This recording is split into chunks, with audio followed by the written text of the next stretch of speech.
pets in strata buildings. Now, I love talking about pets in strata buildings. I live in strata.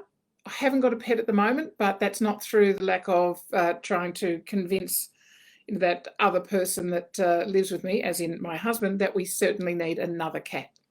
So our poor old 23-year-old cat passed away a couple of years ago, and so, anyone who wanted to just, deliver through to the office here a poor stray cat, that would be just lovely.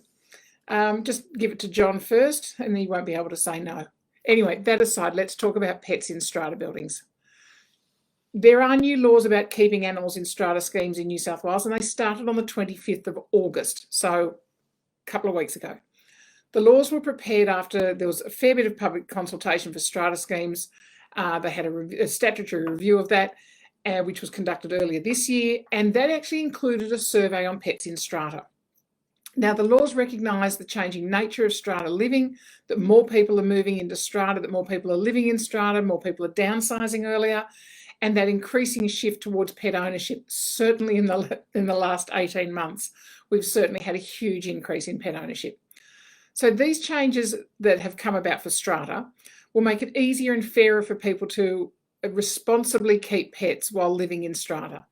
Now, under the new laws, owners' corporations can only refuse to allow an animal into the scheme if it unreasonably interferes with another resident's use and enjoyment of their lot or of the common property. So that's really important. It's both affects other people's use within their lots or within the common property. An owner's corporation can still require residents to apply for approval to keep an animal on their lot, and the owner's corporation can still set reasonable conditions in their bylaws to manage keeping animals in the scheme. However, bylaws that are written and that set a blanket ban on the keeping of animals within a scheme are not valid bylaws.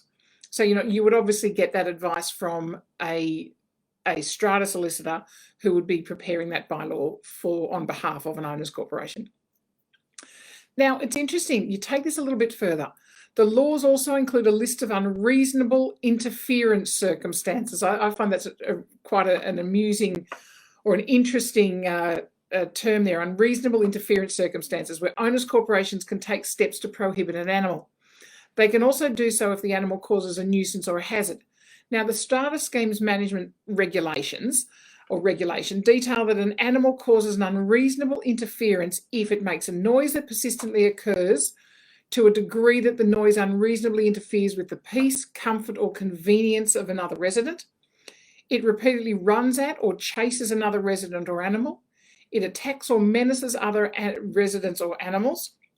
It repeatedly causes damage to the common property or another lot. It endangers the health of another resident through infection or infestation. It causes persistent offensive odour that penetrates into another lot or into the common property. I mean, there are additional terms in here that refer specifically to cats and to dogs in relation to the Companion Animals Act. I mean, any of those circumstances are actually considered as unreasonable interference.